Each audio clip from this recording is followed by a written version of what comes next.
Si donc il y a quelque consolation en Christ, il y a quelque soulagement dans l'amour. S'il y a quelque communion d'esprit, il y a quelque compassion et quelque miséricorde. Rendez ma joie parfaite, ayant un même sentiment, un même amour, un même âme, une même pensée. Ne faites rien par esprit de parti ou par vaine gloire, mais que l'humilité vous fasse regarder les autres comme étant au-dessus de vous-même. Que chacun de vous, au lieu de considérer ses propres intérêts, considère aussi ceux des autres. Ayez en vous les sentiments qu'il était en Jésus-Christ. Existant en forme de Dieu, il n'a point regardé son égalité avec Dieu comme une proie à arracher, mais il s'est dépouillé lui-même. Philippiens 2, versets 1 à 7. Chapitre 25. L'apôtre Paul se prononce sur la honte.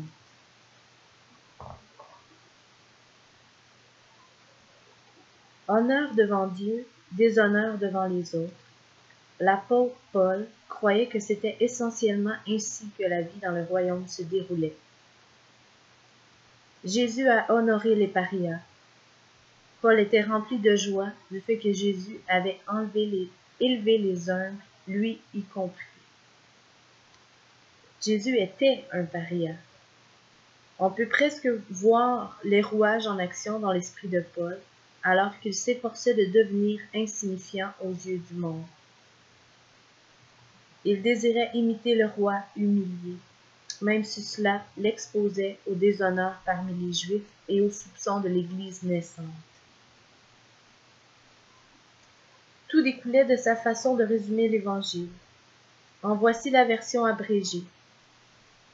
Je n'ai pas eu la pensée de savoir parmi vous autre chose que Jésus-Christ, et Jésus-Christ crucifié. 1 Corinthiens 2, verset 2. Paul n'avait plus aucune raison de se vanter, et parlait désormais abondamment de l'humiliation, bien que celle-ci ait résulté de sa solidarité avec Jésus. Paul était persuadé que tout dans la vie devait être interprété par la croix, l'événement décisif que le monde méprise, mais la puissance et la gloire de Dieu pour ceux qui acceptent son offre du salut. La version plus longue de son résumé de l'Évangile met en évidence le Christ crucifié et exalté. Existant en forme de Dieu, il n'a point regardé son égalité avec Dieu comme une proie à arracher, mais il s'est dépouillé lui-même, en prenant une forme de serviteur, en devenant semblable aux hommes. Il a paru comme un vrai homme. Il s'est humilié lui-même, se rendant obéissant jusqu'à la mort, même jusqu'à la croix. C'est pourquoi aussi Dieu l'a souverainement élevé. Il lui a donné le nom qui est au-dessus de tout nom, afin qu'au nom de Jésus tout genou fléchisse, dans les cieux, sur la terre et sous la terre, et que toute langue confesse que Jésus-Christ est Seigneur, à la gloire de Dieu le Père. Philippiens 2, versets 6 à 11.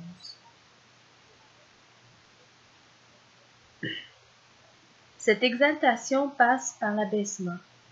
L'honneur vous intéresse-t-il? Prenez le chemin où se trouvent les indications dépouillées et humiliées. Paul était certain de ces choses. Au centre de sa théologie, il a placé la croix, l'instrument d'humiliation ultime de l'humanité. À l'époque où elle connaissait son apogée. En gardant cela à l'esprit, on peut parier que Paul fera bon accueil à la honte, qu'il s'en vantera même un peu. Ainsi, au moment où vous croyez avoir relégué la honte au passé, la revoici. Vous allez d'une sorte de honte à une autre. Cela exige quelques explications. Vous êtes passé de la honte à l'honneur. De cela, vous pouvez en avoir la certitude. Lorsque vous êtes lié au roi par la foi, tout va bien devant Dieu. honneur et gloire sont les conséquences évidentes de la purification permanente que vous avez reçue par le sang de Christ. Si vous en doutez, vous doutez de la perfection du sacrifice de Christ pour vous. En réalité, vous avez votre place dans la salle du trône du roi, en ce moment même, en raison de votre ascension au Dieu vivant, association au Dieu vivant. Aux yeux des autres, cependant, c'est une histoire différente. Devant eux, vous êtes passé de la honte à la honte. À leurs yeux, vous n'étiez rien auparavant et vous n'êtes rien maintenant. Le monde croit que Jésus n'a rien changé. Apparemment, les autres n'ont pas remarqué que vous occupiez une place à la table du roi. Pas de problème, dit Paul. À présent que l'honneur divin et l'honneur du monde sont manifestement distincts, qu'ils font partie de deux royaumes différents, Paul n'est pas affecté par le rejet du monde. En fait, étant donné que Jésus a cherché le déshonneur du monde, l'apôtre affirme en substance « Amenez-la, amenez-moi cette vie centrée sur la croix. »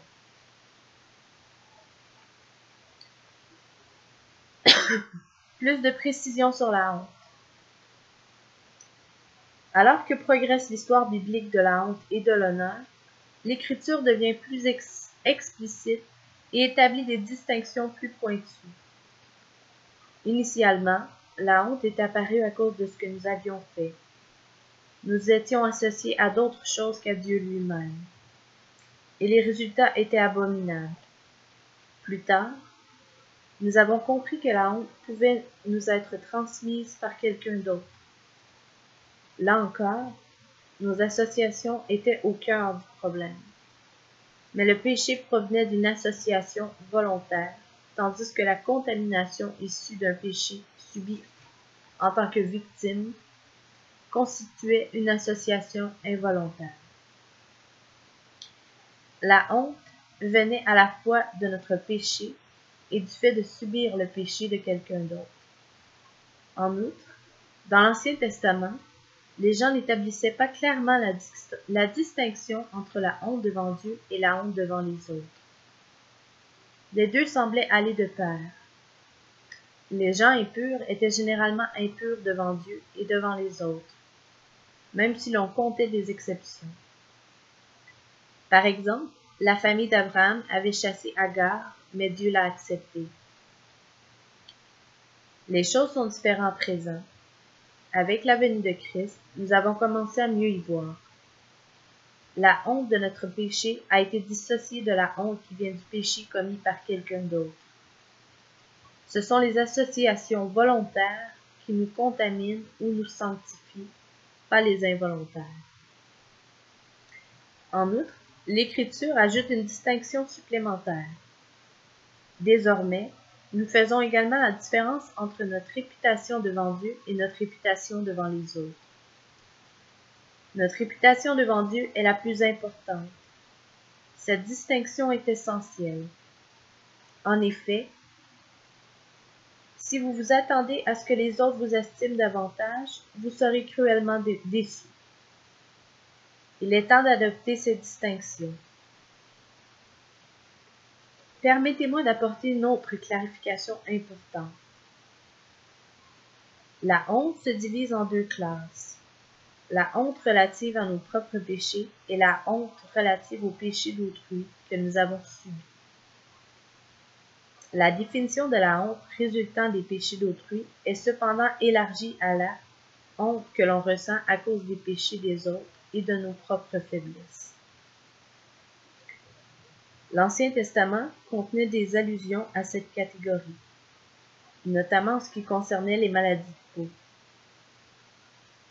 Celles-ci ne dérivaient pas du péché, mais au moins en partie, de la faiblesse de corps imparfait et sujet à la maladie et aux handicaps.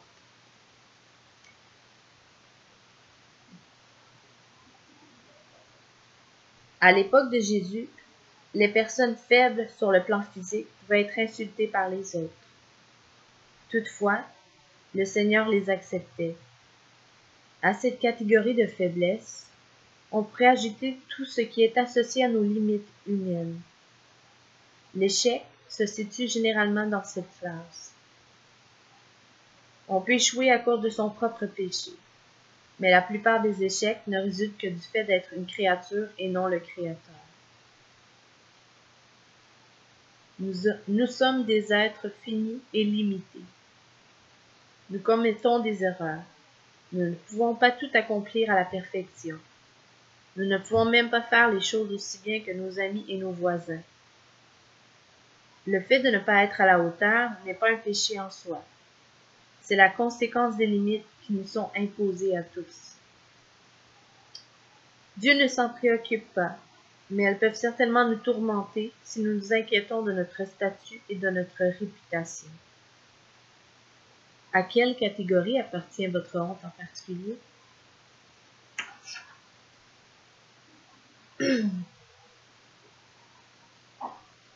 La honte de notre propre péché devant Dieu. Cette première catégorie est la plus importante, car elle sera avec nous pour l'éternité. Cependant, elle est généralement celle qui nous inquiète le moins.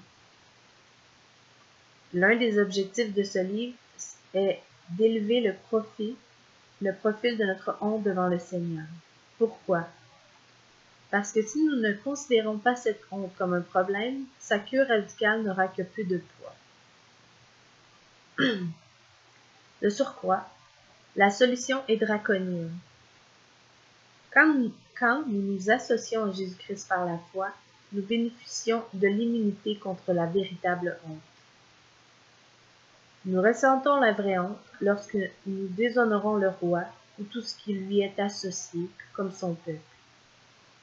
Ceux qui méprisent la croix, qui sont sages à leurs propres yeux, seront couverts de honte. 1 Corinthiens 1, verset 27 et Philippiens 3, verset 18. Même ceux qui insultent ou oppriment le peuple de Dieu seront couverts de honte. Offenser les enfants du roi revient à offenser le roi en personne. Ceux qui s'opposent à Dieu et à son peuple seront vaincus et la défaite est humiliante. Son traitement se résume au pardon des péchés.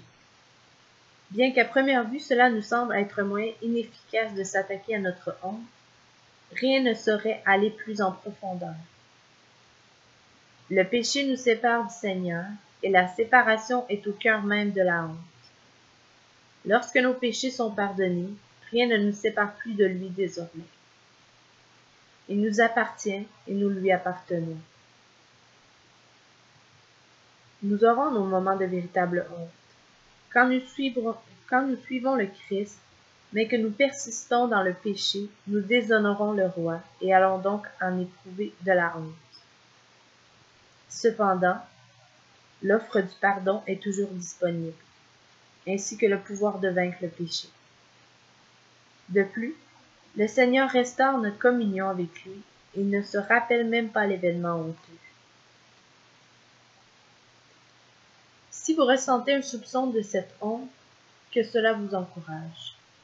En effet, ceux qui sont associés au roi se soucient de leur relation, contrairement à ceux qui ne sont pas associés à lui et qui ne s'en inquiètent guère. Attention cependant, si vous avez continuellement conscience de ce type de honte, veillez à ce que ça ne soit pas parce que vous minimisez la croix, comme si le sacrifice de Christ ne suffisait pas à vous purifier, ou considérez l'expérience sous un autre angle. Peut-être avez-vous vraiment péché, mais vous vous inquiétez davantage de votre réputation devant les autres que de votre relation avec Dieu. Ou encore, vous avez possiblement échoué, ce qui est différent du péché, et vous vous souciez surtout de votre statut devant les autres. La honte de notre propre péché devant le monde. Le deuxième type de honte s'estompe rapidement. Le monde se soucie peu de nos péchés. Il se préoccupe davantage de notre revenu et de notre apparence. À quelques exceptions près, par exemple, on entend dire généralement qu'il y a parmi vous de la débauche, et une débauche telle qu'elle ne se rencontre même pas chez les païens. C'est au point que l'on que l'un de vous a la femme de son père, et vous êtes enflé d'orgueil, et vous n'avez pas été plus tôt dans l'affliction, afin que celui qui a commis cet acte soit ôté du milieu de vous. 1 Corinthiens 5, versets 1 et 2. Même le monde considère certains péchés comme scandaleux, tels que la maltraitance des enfants, le viol et parfois même l'adultère. En outre, si vous êtes un leader chrétien et que vos péchés deviennent notoires, vous ferez l'expérience du rejet du monde. Tout péché d'un dirigeant a le potentiel d'alimenter la machine à rumeurs, des émissions débat, la forme moderne du carcan et du pilori. Lorsque les péchés des chrétiens attirent l'attention du monde, la honte est inévitable, appropriée et utile. Ces péchés nous fournissent l'occasion de nous poser la question: suis-je vraiment fidèle à Jésus? Le cas échéant, on découvre qu'il est prompt à pardonner, même si l'on ressent encore l'aiguillon de la honte devant le monde. Les fautifs veulent fuir pour se cacher et qui ne le désireraient pas. Ils sont placés devant le pardon et la libération de la honte que leur offre le Seigneur et la honte durable, quoique temporaire, du monde. Là encore, leur objectif consiste à savoir que leur statut devant le Seigneur l'emporte sur leur statut devant les autres. Il est le Dieu qui se tourne vers nous et revient sans cesse vers nous jusqu'à ce qu'il puisse nous toucher et nous purifier. La honte des péchés d'autrui et de nos propres faiblesses devant Dieu. Ce troisième volet de la honte est celui qui a reçu le plus d'attention jusqu'à présent. Le fait d'être victime, la négligence, la déficience physique ou le handicap intellectuel sont la racine de notre honte. En retour, nous croyons que nous devons être bien mauvais et que nous n'avons aucun droit de demander quelque chose à Dieu. La réponse de Dieu est cependant différente. Il use de miséricorde et de compassion. Miséricorde et compassion. C'est ainsi qu'il s'est révélé tout au début. Il est le même aujourd'hui. Plus encore, sa compassion ne se limite jamais à un sentiment d'empathie ou à de la considération. Il exprime toujours son amour par l'action. Lorsque nous éprouvons de la honte à cause des actes d'autrui, Dieu nous rappelle l'ampleur de sa compassion et de sa miséricorde à notre égard. Par exemple, il s'avère que tous les passages relatifs aux bergers dans l'Écriture parlent de vous. Malheureux au berger qui détruisait et disperse le troupeau de mon pâturage, dit l'Éternel. C'est pourquoi ainsi parle l'Éternel, le Dieu d'Israël, sur les bergers qui passaient mon peuple. Vous avez dispersé mes brebis, vous les avez chassées, vous n'en avez pas pris soin. Voici, je vous châtie à cause de la méchanceté de vos actions, dit l'Éternel. Et je rassemblerai le reste de mes brebis de tous les pays où je les ai chassées. Je les ramènerai dans leur pâturage. Elles seront fécondes et multiplieront. J'établirai sur elles des bergers qui les paîtront. Elles n'auront plus de crainte, plus de terreur, et il n'en manquera aucune, dit l'Éternel. Jérémie 23, versets 1 à 4. L'Écriture définit clairement des catégories de victimes et d'agresseurs. Les coupables sont ceux qui détiennent le pouvoir. Ce sont les chefs du peuple, les maris des femmes, les parents d'enfants, et tous ceux qui tirent parti de leur autorité pour servir leurs propres intérêts. Les paroles de Dieu mentionnées dans ce passage sont effrayantes pour les agresseurs et réconfortantes pour les victimes. Qu'en est-il de la honte que nous ressentons devant le Seigneur lorsque nous avons le sentiment d'être un raté? Dieu a parlé sans équivoque à ce sujet. Il a déterminé que son royaume gagnerait du terrain grâce aux actions de personnes faibles dont les réalisations seraient majoritairement invisibles au monde. Parmi les héros du royaume se trouvent des collecteurs d'impôts qui font leur travail honnêtement, des veuves qui donnent généreusement malgré leur pauvreté, des personnes brisées qui mettent leur confiance en Jésus plutôt qu'en elles-mêmes et qui aspirent à aimer les autres plus profondément. La honte des péchés d'autrui et de nos propres faiblesses devant le monde. C'est dans cette catégorie que l'on exprime la plus grande partie de notre honte. Nous éprouvons de la honte devant le monde à cause de nos échecs ou des péchés d'autrui. L'apôtre Paul a écrit avec conviction à ce sujet. Paul méprise l'opinion du monde concernant la honte et l'honneur. Paul savait que la honte et l'honneur découlent de nos relations, et cela l'amena à une conclusion inévitable. Si l'on s'associe à Jésus, on découvrira l'honneur. En s'associant à toute autre chose, on fait l'expérience de la honte. Le monde et son élite culturelle essaient toujours de s'associer à autre chose qu'à Jésus. Le monde a manifestement ses lois qui définissent ce qui est acceptable et ce qui ne l'est pas. À l'époque de Paul, il y avait l'élite juive et l'élite romaine. Chaque groupe avait sa propre version de la honte et de l'honneur. Pour les Juifs, la personne honteuse était souillée, malade, stérile, adultère, aveugle, atteinte de perte de sang, indigente, incirconcise, païenne et associée à Rome, comme les collecteurs d'impôts.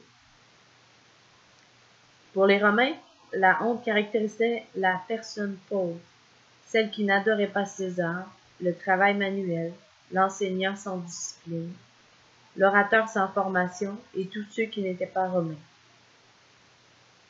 Il s'agissait là de verdicts humains qui n'avaient rien à voir avec Dieu. Ils reposaient sur le mérite humain plutôt que la grâce divine. L'orgueil, les divisions et les conflits étaient inévitablement au rendez-vous.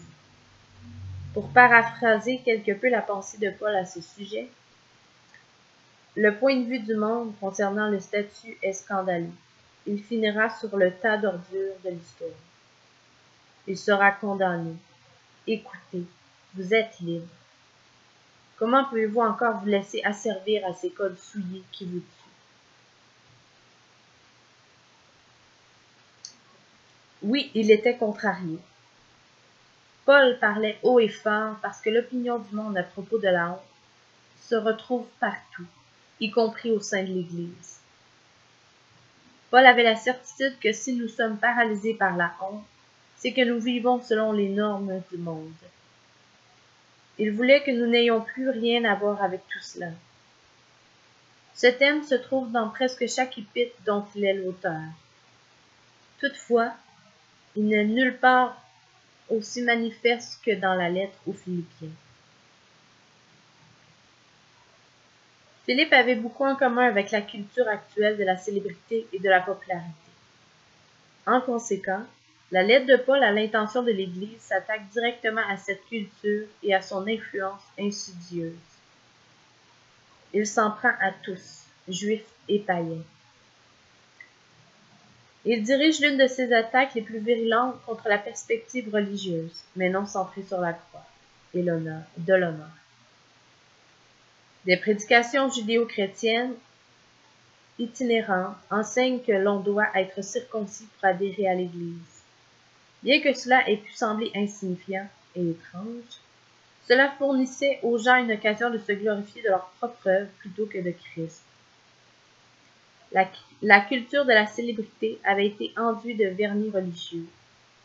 Par la circoncision, il était possible d'obtenir un statut plus élevé et de séparer de nouveau les gens en deux catégories, les natifs et les démunis, selon l'ancien système du monde.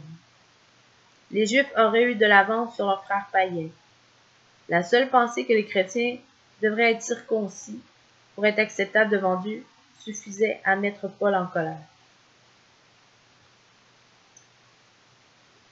En guise de réponse à ces prédicateurs, Paul leur a d'abord présenté son propre curriculum vitae, lequel n'aurait pas manqué de les impressionner. Puis il a reconnu qu'il était sans valeur. Moi aussi, cependant, j'aurais sujet de mettre ma confiance en la chair. Si quelqu'un croit pouvoir se confier en la chair, je le puis bien davantage. Moi, circoncis le 8e jour de la race d'Israël, de la tribu de Benjamin, hébreu né d'Hébreux, quant à la loi pharisien, quant aux zèles persécuteurs de l'Église, irréprochable à l'égard de la justice de la loi. Mais ces choses qui étaient pour moi des gains, je les ai regardées comme une perte à cause de Christ. Et même je regarde toutes choses comme une perte à cause de l'excellence de la connaissance de Jésus-Christ, mon Seigneur, pour lequel j'ai renoncé à tout. Je les regarde comme de la boue, afin de gagner Christ et d'être trouvé en lui, non avec ma justice, celle qui vient de la loi, mais avec celle qui s'obtient par la foi en Christ, la justice qui vient de Dieu par la foi. Philippiens 3, versets 4 à 9. Imaginez à quel point votre vie pourrait être différente si vous observiez ce qu'on lit dans le curriculum vitae de Paul. Le grand bouleversement. Un monde à l'envers est redressé. L'honneur du monde appartient au passé. Il fait partie d'un royaume à l'agonie.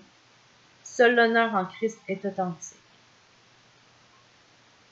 Même l'Église de Philippe a dû être choquée par les propos de Paul.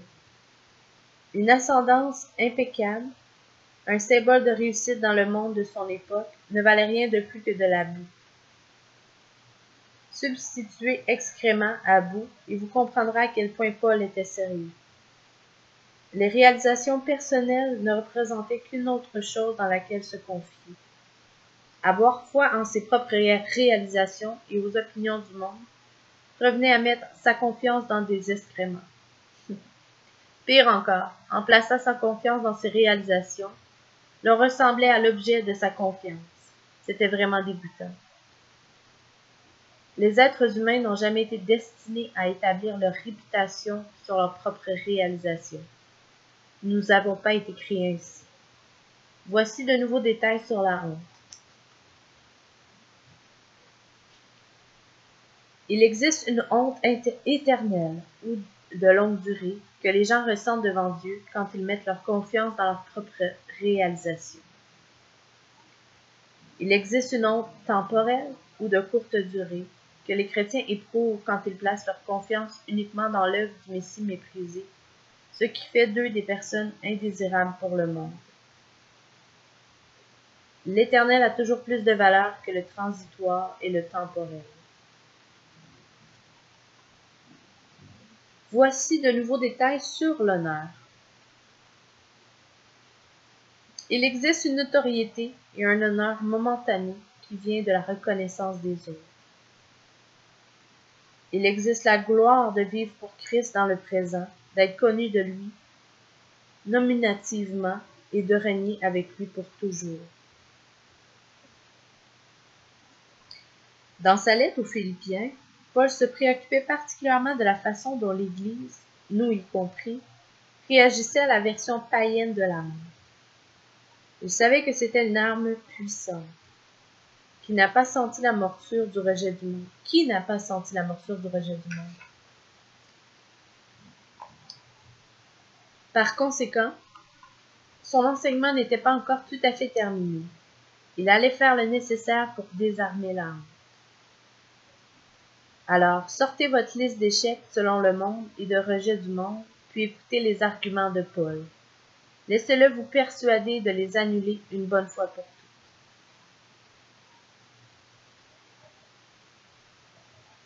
Paul accumule à dessein la honte du monde pour faire passer un message.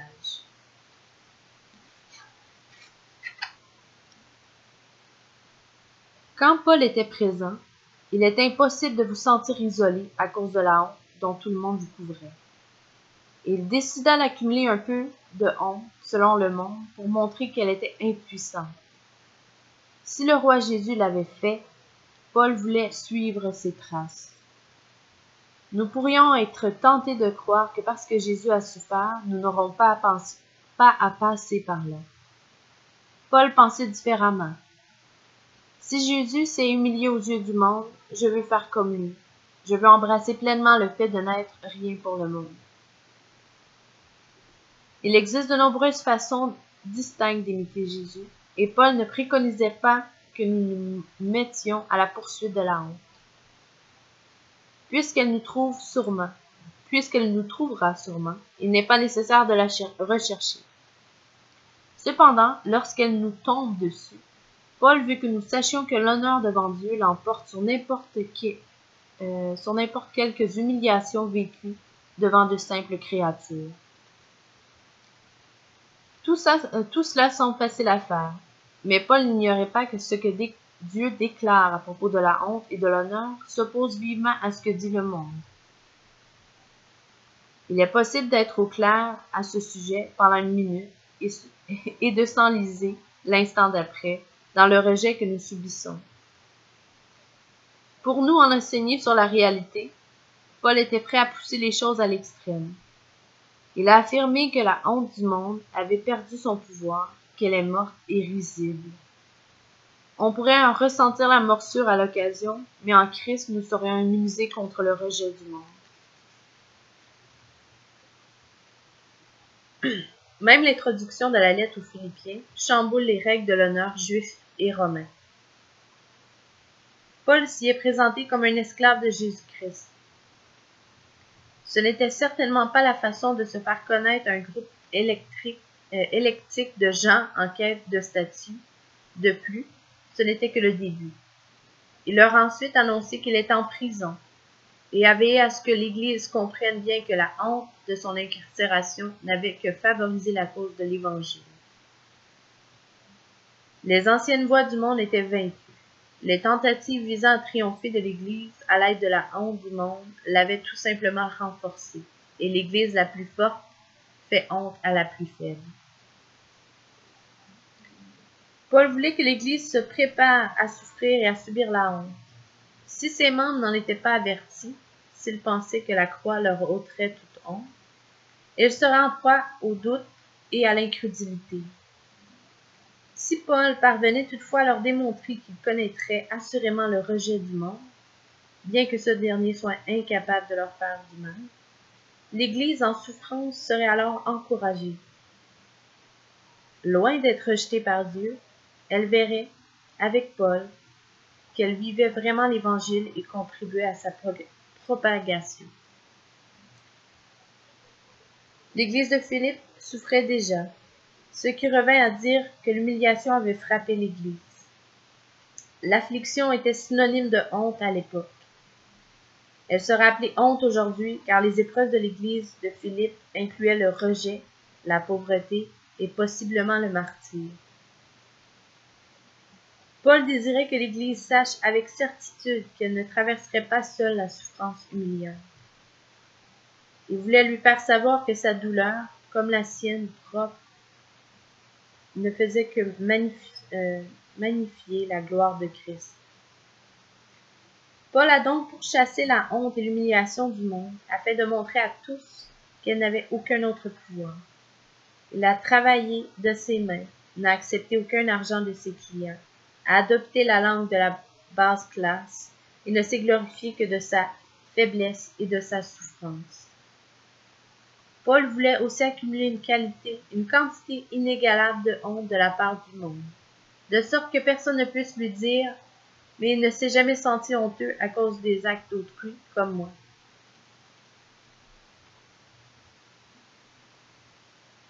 Paul accueille la honte du monde comme un moyen de mieux connaître Christ. Tout en accumulant le rejet, les insultes, les moqueries, l'emprisonnement et les coups qui l'ont presque emporté, Paul a découvert une vérité qui lui a fait souhaiter encore davantage la dérision du monde. Il en est venu à mieux connaître Christ. Lorsque vous avez quelque chose en commun avec quelqu'un, un nouveau lien se crée dans votre relation. Par exemple, j'aime bien le body surf. En voyant une image du président des États-Unis en train de surfer, une grosse vague avec du style, j'ai eu l'impression de mieux le connaître. Soudain, on avait quelque chose en commun. Si jamais j'ai la chance de lui parler, je lui dirai « Belle vague que vous surfiez sur cette photo de presse ». Ensuite, un clin d'œil scellera ce lien fraternel particulier. À présent, étendons cette illustration superficielle à quelque chose de plus profondément ressenti. Par exemple, si vous avez été rejeté par votre père et vous avez senti la morsure inhérente au fait d'être non voulu, vous aurez un jour une révélation. Vous vous souviendrez que Jésus a volontairement choisi de prendre sur lui non seulement notre péché, mais aussi le rejet du Père. Et vous savez à quel point le rejet blesse. Vous pourrez vous identifier à Jésus et vous le connaîtrez un peu mieux. Vous aurez vécu des expériences similaires à la sienne. Vous lui en parlerez et quelque chose de personnel passera entre vous deux. Peut-être un regard complice ou un sourire furtif. Ou peut-être même une accolade accompagnée de larmes. Cette nouvelle perspective vous laissera sans doute humble.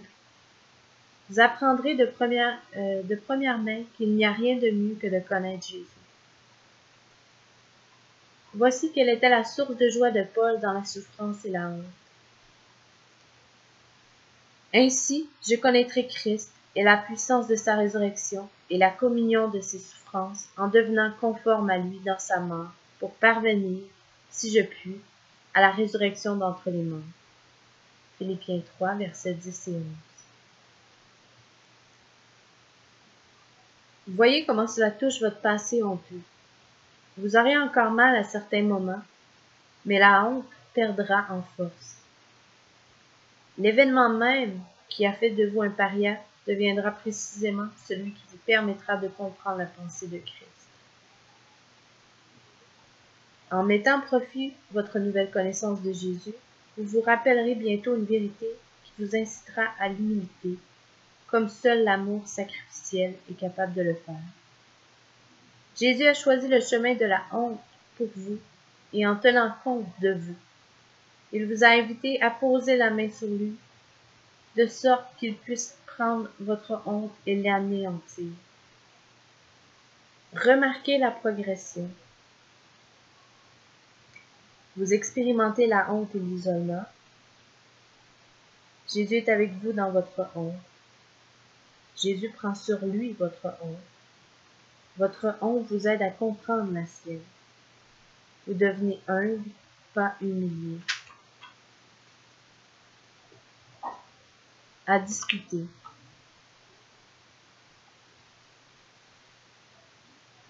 Première question. Si vous désirez entendre parler de ces questions de la bouche même de l'apôtre, lisez 2 Corinthiens avec la lorgnette de la honte et remarquez à quel point Paul la recherche. Deuxième point. Notez la liberté de Paul.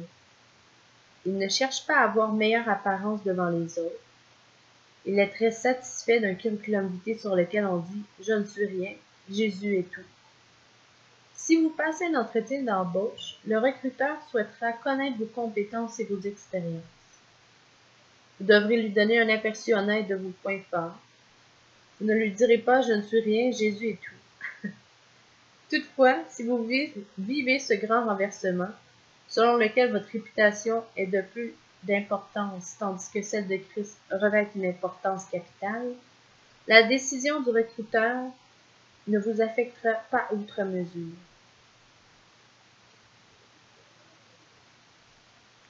Troisième point.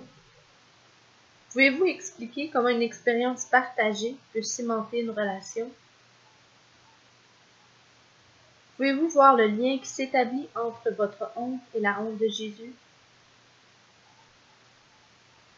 De quelle manière votre connaissance de Christ s'est-elle approfondie?